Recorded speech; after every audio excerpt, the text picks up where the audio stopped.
ಕೇಳ್ತಾ ಇದ್ದಾಗೆ ನಿಮಗೆ ಗೊತ್ತಾಗದಿದ್ದಂಗೆ ಒಂದು ಒಳಗಡೆ ಒಂದು ಸ್ಟ್ರೈಕ್ ಆಗುತ್ತೆ. ಈ ಸಿನಿಮಾ ಈ ಥರದ್ದು ನಾನು ಮಾಡೋದು ಸಾರ್ ಹೇಳಿದ್ರು ಗೊತ್ತಾ, ಪ್ರತಿಯೊಬ್ಬನಿಗೂ ಕೂಡ ನಾನು CM ಆದರೆ ಏನು ಮಾಡ್ತೀನಿ ಅನ್ನೋ ಒಂದು ಒಳಗಡೆ ಒಂದು ಕಾಮನ್ ಮ್ಯಾನಿಗೆ ಒಂದು ಇದಿರುತ್ತೆ. ಅದೇ ಥರನೇ ಸಿನಿಮಾ ಕತೆ ಕೇಳೋ ಅಷ್ಟೊತ್ತಿಗೆ ಒಬ್ಬ ಕಾಮನ್ ಮ್ಯಾನಿಗೆ ನಾಳೆ ಸಿನಿಮಾ ನೋಡೋವಂಥ ಆಡಿಯನ್ಸಿಗೆ ಏನೊಂದು ಸೆನ್ಸ್ ಆಗುತ್ತಲ್ವ, ಚೆನ್ನಾಗಿದೆಯೋ ಚೆನ್ನಾಗಿಲ್ಲ ಅನ್ನೋ ಥರ. ಅದೇ ಥರ ನಾವು ಕೂಡ ಎಲ್ಲರೂ ಸಿನಿಮಾ ಕತೆ ಕೇಳೋ ಅಷ್ಟೊತ್ತಿಗೆ ಫಸ್ಟ್ ಕಾಮನ್ ಮ್ಯಾನ್ ಥರನೇ ತಾನೇ ಕತೆ ಕೇಳೋದು. ಅದೊಂದು ಸಣ್ಣ ಒಂದು ಸೆನ್ಸ್ ಹೊಡೆಯುತ್ತೆ, ಇಲ್ಲ ಈ ಸಿನಿಮಾ ಚೆನ್ನಾಗಿದೆ, ಈ ಕತೆ ಚೆನ್ನಾಗಿದೆ, ಅದೇ ಇಂಪಾರ್ಟೆಂಟ್. ಅದಾದಮೇಲೆ ಪ್ರೊಡಕ್ಷನ್ನು, ಆ ವ್ಯಾಲ್ಯೂ ಇದೆಲ್ಲವೂ ಕೂಡ ಕ್ಯಾಲ್ಕುಲೇಟ್ ಆಗ್ತಾ ಹೋಗುತ್ತೆ. ಯಾರು ಡೈರೆಕ್ಟರ್ ಇದ್ದಾರೆ ಅಂತ ಆಗುತ್ತೆ. ಅದಾದಮೇಲೆ ಯಾರು ಪ್ರೊಡ್ಯೂಸರ್ ಇದ್ದಾರೆ, ಅದನ್ನು ಯಾವ ಮಟ್ಟದಲ್ಲಿ ಮಾಡ್ತಾರೆ. 100% ನಿಮಗೂ ನೋಡಿದ್ರೆ ಗೊತ್ತಾಗ್ತಾ ಇದೆ ಯಾವ ಸ್ಪೀಡಲ್ಲಿ ಒಂದು ಸಿನಿಮಾ ಎಷ್ಟು ನೀಟಾಗಿ ಫಸ್ಟ್ ಒಂದೇ ಒಂದು ಪಬ್ಲಿಸಿಟಿ ಆಗಿರೋದು ಸಿನಿಮಾ. ನೀವು ಎಲ್ಲಿ ಹೋದರೂ ಒಂದು ಹಂತದ ಸಿನಿಮಾ ಆಡಿಯನ್ಸಿಗೆ ರೀಚ್ ಆಗಿದೆ. ಕಾಮನ್ ಮ್ಯಾನ್ ಅಂತ ಒಂದು ಸಿನಿಮಾ ಬರ್ತಾ ಇದೆ. ನಾನು ಸೆಲೆಕ್ಷನ್ ವಿಚಾರದಲ್ಲಿ ಖಂಡಿತವಾಗೂ ಒಂದು ಒಳ್ಳೆ ಸಿನಿಮಾ ಮಾಡಿದ್ದೀನಿ ಅನ್ನೋ ಒಂದು ದೊಡ್ಡ ಇದಿದೆ. ಇದರಿಂದ ನನಗೆ ದೊಡ್ಡೊಂದು ಪಾಸಿಟಿವ್ ವೈಬ್ ಸಿಕ್ಕಿದೆ. ನಿಮಗನ್ಸುತ್ತಾ ನಾವು ರೈಟ್ ಟೈಮು ರೈಟ್ ಪ್ಲೇಸಿಗೆ ಬರ್ತಾ ಇದ್ದೀವಿ ಅಂತ? ಏನಕ್ಕಂದ್ರೆ ದೇಶದಲ್ಲಿ ಈಗ ಒಂದು ಆಂದೋಲನಗಳು ಶುರುವಾಗ್ತಾ ಇದೆ. ಈ ಆಡಳಿತ ಪಕ್ಷ ಮತ್ತೆ ಈ ರಾಜಕೀಯ ಪಕ್ಷಗಳ ಹುಳುಕುಗಳನ್ನ ಫೇಸ್ ಮಾಡೋದಕ್ಕೆ ಜನ ಈಗ ತಯಾರಿಲ್ಲ. ಏನೋ ಒಂದು ಬದಲಾವಣೆಯನ್ನು ಬಯಸ್ತಿದ್ರೆ ಕಾಮನ್ ಮ್ಯಾನ್ಗೆ ಅಧಿಕಾರ ಸಿಗಬೇಕು ಅನ್ನೋಂಥ ಕೂಗು ಜಾಸ್ತಿ ಆಗ್ತಾ ಇದೆ.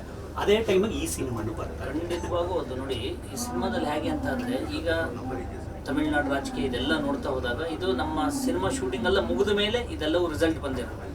ಆದರೆ ನಮ್ಮ ಸಿನಿಮಾದಲ್ಲಿ ಸುಮ್ಮನೆ ಒಂದು ಕಲ್ಪನೆ ಥರಲ್ಲೇ ಒಬ್ಬ CM ಆಗೋಗ್ಬಿಟ್ರೆ ಏನು ಮಾಡ್ಬಿಡ್ತಾನೆ ಅನ್ನೋದಕ್ಕಿಂತ ರಿಯಾಲಿಟಿಲಿ ಕೂಡ ಒಬ್ಬ CM ಆದರೆ ಹೀಗಿರಬೇಕು, ಹೀಗೆ ಮಾಡಬೇಕು, ಹೀಗೆ ಮಾಡಿದರೆ ಮಾತ್ರ ನಿಜವಾದ ಉದ್ದೇಶಗಳು ಈಡೇರುತ್ತೆ. ನಾನು ಸಾರಿಗೆ ಬರೆದ ಅಷ್ಟೊತ್ತಿಗೆ ಕಾರಲ್ಲಿ ಅದನ್ನೇ ಮಾತಾಡೋದು. ಅಲ್ಲಿಂದನೂ ಮಾತಾಡ್ತಾ ಬಂದಿರೋದು ರಾಜಕೀಯದ ಬಗ್ಗೆನೇ. ಒಬ್ಬ ಮನುಷ್ಯನಿಗೆ ನಿಜವಾಗ್ಲೂ ಉದ್ದೇಶ ಇದ್ದರೆ, ಇಲ್ಲ ನಾನು ಒಳ್ಳೇದು ಮಾಡಬೇಕು, ಜನಕ್ಕೆ ಏನಾದರೂ ಮಾಡಬೇಕು ಅಂತ ಇದ್ದರೆ, ನಿಮ್ಗೆ ಯಾವ ದುಡ್ಡು ಯಾವ ಕಾಸು ಬೇಕಾಗಿಲ್ಲ. ಇವತ್ತೇನು ಅಂದ್ಕೊಂಡಿದ್ದಾರೆ ರಾಜಕಾರಣಿಗಳು, ಒಂದು ಎಲೆಕ್ಷನ್ ಫೇಸ್ ಮಾಡಬೇಕಂದ್ರೆ 1000 ಕೋಟಿ ದುಡ್ಡು ಇರಬೇಕು, 100 ಕೋಟಿ ದುಡ್ಡು ಇರಬೇಕು ಅಂತ. ಓಕೆ, ಅದೆಲ್ಲವೂ ಇರಬೇಕೇನೋ, ಆದರೆ ಅವನ್ನ ಮೀರಿ ಒಂದು ಒಳ್ಳೆ ಮನಸ್ಸಿದ್ದು ಕರೆಕ್ಟಾಗಿ ನೀವು ಒಂದು ಕೆಲಸನ ಇಂಪ್ಯಾಕ್ಟ್ ಆಗಿ ಮಾಡಿದ್ರೆ 100% ಜನನೇ ಹುಡ್ಕೊಂಡು ಬಂದು ನಿಮ್ಮನ್ನು ಯಾವತ್ತೂ ಕೈ ಹಿಡಿತಾರೆ. ಬಟ್ ಈಗ ಮೊನ್ನೆ ನೋಡಿ, ಈಗ ಮೋದಿಯವರು ಏನು ಮಾಡಿದ್ರು, ದೇಶದಲ್ಲಿ ಇದ್ರದ್ದು ಸಮಸ್ಯೆಗಳು ಇದಾಗ್ತಾ ಇದೆ, ಹಾಗಾಗಿ ಪ್ರತಿಯೊಬ್ಬರು ಕೂಡ ಏನು ಫ್ಯೂಯಲ್ ಇರ್ಬೋದು, ಇನ್ನೊಂದು ಇರ್ಬೋದು, ಅವನ್ನೆಲ್ಲವನ್ನು ಉಳಿಸ್ತಾ ಹೋಗಬೇಕು ಅಂತ ಹೇಳಿ.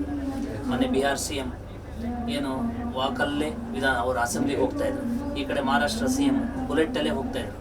ಅದೇ ಥರ ನೀವು ಮೊನ್ನೆ ಅಬ್ಸರ್ವ್ ಮಾಡಿದ್ರೆ ಏನೋ ಗೊತ್ತಿಲ್ಲ ನ್ಯೂಸಲ್ಲಿ, ಅದೇ ಥರ ನಮ್ಮ ಸಿನಿಮಾಗಳಲ್ಲೂ ಕೂಡ ಆ ಥರದ್ದೆಲ್ಲ ವಿಚಾರಗಳು ಇದೆ ಅಲ್ವ ಸರ್?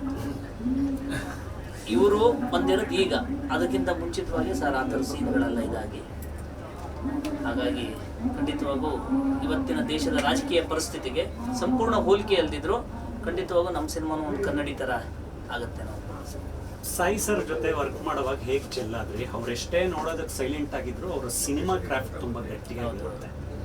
ಅದನ್ನೇ ಹೇಳುತ್ತಲ್ಲ, ಸಿನಿಮಾ ಅನ್ನೋದವರಿಗೆ ಮುಂಚೆನೇ ಒಂದು ಜಡ್ಜ್ಮೆಂಟ್ ಇರುತ್ತೆ, ಇಷ್ಟೇ ಬೇಕು, ಹೀಗೇ ಬೇಕು, ಒಬ್ಬ ಆ್ಯಕ್ಟಿಂಗು ಇದೇ ಥರನೇ ಮಾಡಬೇಕು. ಈ ಸಿನಿಮಾ ಇದೇ ಸಿನಿಮಾ. ನಿಮಗೆ ಸೀನ್ಗಳಲ್ಲಿ ಏನು ಗೊತ್ತಾ, ನಿಮಗೆ ಅಷ್ಟು ಇಂಪ್ಯಾಕ್ಟ್ ಇದೆ ಸೀನ್ಗಳು. ನಿಮಗೆ ನಾವು ಎಷ್ಟು ಶಾರ್ಟ್ಸ್ ತೆಗೆದ್ವಿ, ಎಷ್ಟು ದೊಡ್ಡ ಮೇಕಿಂಗ್ ಆಯಿತು, ಅದು ಎಷ್ಟು ಕೋಟಿ ಖರ್ಚಾಯಿತು ಅನ್ನೋದಕ್ಕಿಂತ ಅದು ಎಷ್ಟು ಜನಗಳಿಗೆ ಇಂಪ್ಯಾಕ್ಟ್ ಮಾಡ್ತು, ಅದರಲ್ಲಿ ಎಷ್ಟು ನಾವು ಹೇಳಬೇಕಾಗಿದ್ದನ್ನು ಕನ್ವೆ ಆಯಿತು ಅನ್ನೋದು ಇಂಪಾರ್ಟೆಂಟ್ ಆಗುತ್ತೆ. ಅದು ಈ ಸಿನಿಮಾದಲ್ಲಿ, ಅದು ಆ್ಯಕ್ಚುಲಿ ಸ್ಟೈಲ್. ಅದನ್ನು ಅವತ್ತು ಕೂಡ ಹೇಳಿದ್ದೀನಿ, ಅವರು 100 ಅಲ್ಲ 200 ದಿವಸ ಟೈಮ್ ಕೊಟ್ಟರು ಸಿನಿಮಾ ಶೂಟ್ ಮಾಡೋದಕ್ಕೆ. ಅವ್ರಿಗೆ ಎಷ್ಟು ಬೇಕು, ಇಲ್ಲ ಈ ಸಿನಿಮಾ ಕತೆ ಕೇಳೋದು ಇಷ್ಟೇ. ಈಗ ನಮ್ಮ ಸಿನಿಮಾ ಈ ಸಿನಿಮಾ ಕಾಮನ್ ಮ್ಯಾನ್ 45 ಡೇಸ್ ಈ ಸಿನಿಮಾ ಶೂಟ್. ಅದು ಸುಮಾರಷ್ಟು ಸಾರ್ ಬಗ್ಗೆ ಹೇಳಬೇಕು ಅಂತಂದರೆ, ಈಗ ಸಿಂಪಲ್ ಆಗಿ ನೋಡಿ, ಅಲ್ಲಿಂದ ನಾವಿಬ್ಬರು ಬಂದ್ವಿ. ನಾನೊಬ್ಬ ಹೊಸ ಹೀರೋ ಲೆಕ್ಕನೇ, ಒಂದು ದೊಡ್ಡ ಗೆಲುವಾಗ ತನಕ. ಆದರೂ ಕೂಡ ಒಬ್ಬ ಜೊತೆಗೆ ಬಂದಂಥವನಿಗೆ, ಒಬ್ಬ ಆರ್ಟಿಸ್ಟಿಗೆ, ಒಂದು ಹೀರೋಗೆ ಏನೇನು ಮಾಡಬೇಕು ಎಲ್ಲವೂ ಕೂಡ ನಾನು ಕಲಿಯೋದು ತುಂಬ ಇದೆ. ಅದನ್ನು